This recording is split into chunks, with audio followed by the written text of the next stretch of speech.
pas disponible. Veuillez laisser votre message après le bip. Oui, bonjour, c'est la maman de Martin. Donc, je vous ai confié mon fils hier à dormir. Il n'est pas à la sortie de l'école. J'apprends qu'il n'y a pas de chef à l'école. Vous me rappelez, s'il vous plaît. De toute façon, j'arrive là. Moi, j'ai l'impression qu'il n'y a pas d'acquis quand on est réalisateur. Quand je commence à faire un film, j'ai l'impression que j'en ai jamais fait. Donc, et j'aime bien ce sentiment de recommencer à zéro. Et pour ça, c'est bien de se renouveler et c'est bien de se mettre en danger et c'est bien d'aborder des univers que voilà. Et la télé me permet d'aborder beaucoup de choses en fait. Je fais des films cinéma, mais au film cinéma, moi, on me demande de faire des comédies parce qu'on pense que je suis un bon réalisateur de comédie. Et quand tout d'un coup, si je viens avec un projet un peu plus différent comme ce film-là, on va dire « Ah non, Nicolas, il sait faire que des comédies ». Alors que je pense que je sais faire autre chose que des comédies.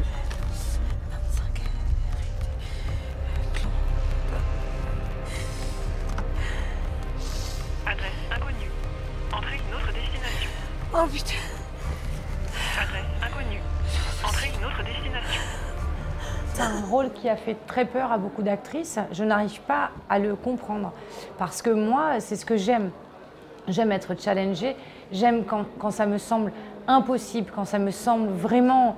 Je me dis, waouh! Donc on pense à moi, on pense que je suis capable de faire ça. Moi, je vais faire confiance au metteur en scène alors.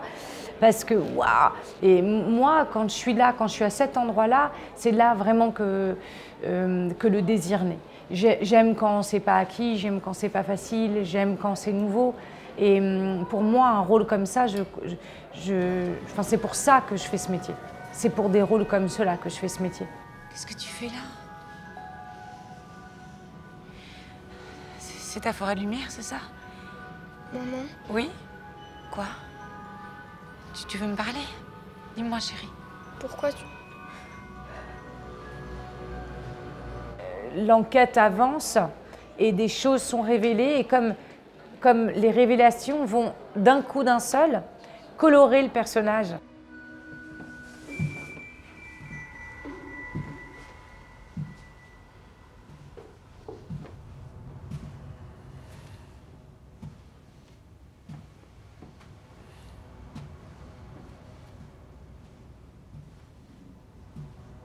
C'est quoi ce bordel?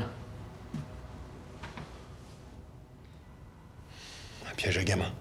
Je t'ai un peu dit, c'est une chasse à la sorcière quand j'ai lu le scénario. Il y avait un peu ce côté-là, comme si quelqu'un était traqué et waouh, parce qu'on a décidé, parce que rien ne joue en sa faveur. Est-ce que vous pouvez me rappeler ce que votre fils a offert à son ami pour son anniversaire?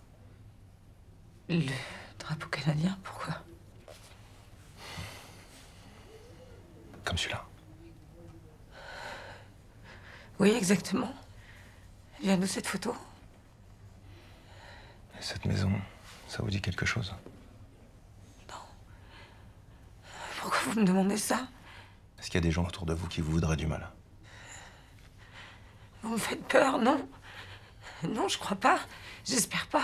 On a un commissaire très empathique, qui ne doit pas oublier qu'il est dans la police, et il se fait un peu, entre guillemets, piégé par la situation de cette femme qui au départ, voilà, annonce la disparition de son fils. Donc le commissaire, il doit avoir 44 figures comme ça par semaine, donc au départ, il pense que c'est une fugue. Et à un moment donné, quand il se rend compte qu'il y a un dossier médical et que c'est une histoire d'enfant, lorsqu'il se rend, enfin, je n'ai pas envie de spoiler, mais voilà, il sait qu'il y a un enfant qui est en jeu. Là, il s'intéresse à cette femme, mais il ne va jamais la froisser. Vous m'avez dit que votre mari était décédé. Des problèmes avec la belle famille? Aucun problème avec la belle famille, on s'adore. Ils voient le petit quand ils veulent. Vous avez une fortune personnelle, un héritage? Quelque chose qui pourrait justifier qu'on s'en prenne à votre fils? Mais non, j'ai rien. Pourquoi vous avez l'air si inquiet? Tout à l'heure, vous aviez l'air de dire que c'était rien, et là... Bon, je vais lancer une alerte enlèvement. Vous avez une photo de Martin.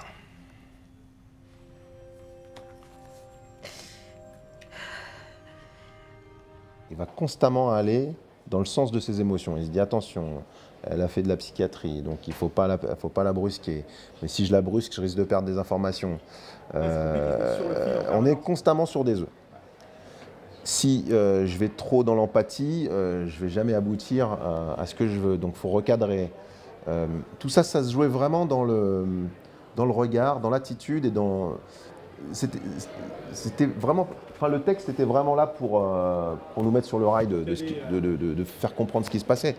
Mais après, Audrey, voilà, l'émotion qu'elle m'envoyait me faisait comprendre l'attitude que je devais naturellement adopter vis-à-vis d'elle. Les scènes que doit vivre Audrey, Camille dans le film, sont tellement intenses qu'il aurait pu y avoir une saturation. Surtout quand on démarre déjà en Déjà, en on fait. démarre haut et il y a une espèce comme ça de montée en puissance du film. Et c'est vrai que par exemple, pratiquement n'importe quelle scène, elle serait jouée, ce serait une scène dans un autre film. On l'aurait sûrement joué différemment parce que là, la comédienne, elle y va à fond parce que c'est sa scène. parce que c'est sa scène. Mais là, c'était pas possible parce que si toutes les scènes étaient jouées comme ça, il y aurait eu une saturation sur le personnage, peut-être même un rejet du personnage. Et donc, il fallait arriver à graduer ses émotions et à tenir ça jusqu'au bout. Et on s'est mis d'accord.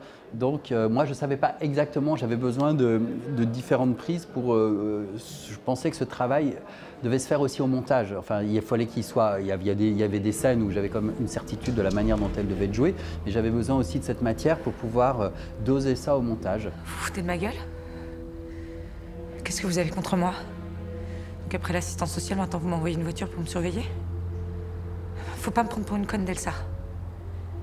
Ah bon? Ok. C'est pas une voiture à vous. Bon, bah je vais dire bonjour alors. Donc généralement on faisait une ou deux prises comme ça en la jouant comme si à fond en fait, dans la sincérité de la situation. Et puis petit à petit on calmait les choses, on descendait, la fatigue aussi aidant et comme ça on allait un petit peu jusqu'au bout du panel d'émotions Bonjour! qu'Audrey pouvait proposer pour une scène. Vous pouvez m'ouvrir? Faut me lâcher là. Faut me lâcher, j'ai pas besoin qu'on me surveille. Ok? Oh, ouvre! Ouvre! Ouvre!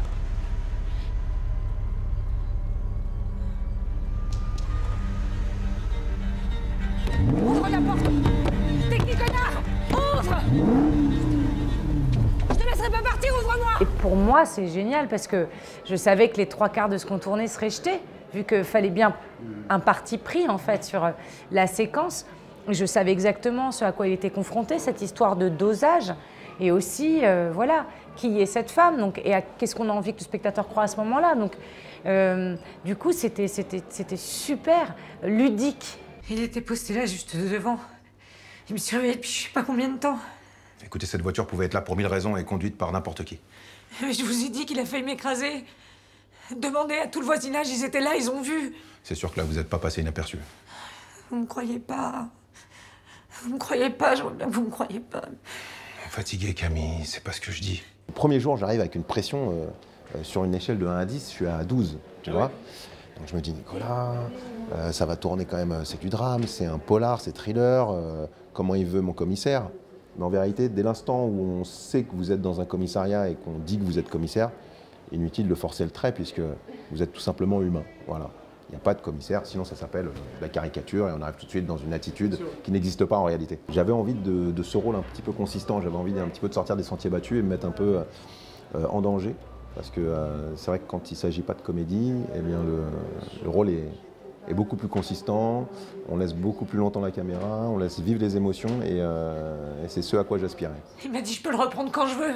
C'est pas une menace assez claire ça pour vous peut-être? Vous n'êtes pas censé nous protéger?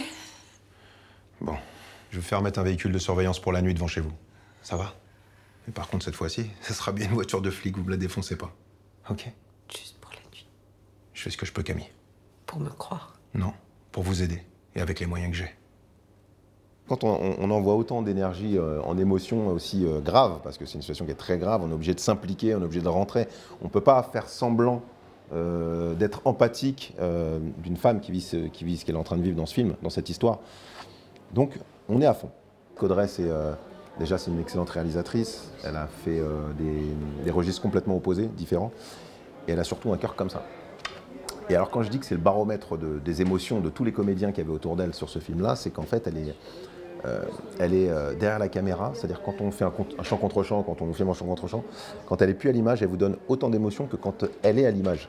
Et ça fait toute la différence chez un acteur, et c'est ce qui est la preuve même de l'amour qu'elle donne dans son travail.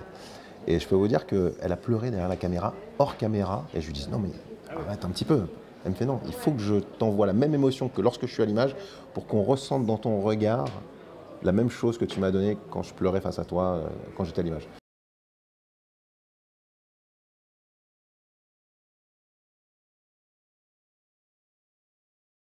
Voilà, excusez-moi, je parle beaucoup. Merci beaucoup. Ça ne s'arrête pas, hein.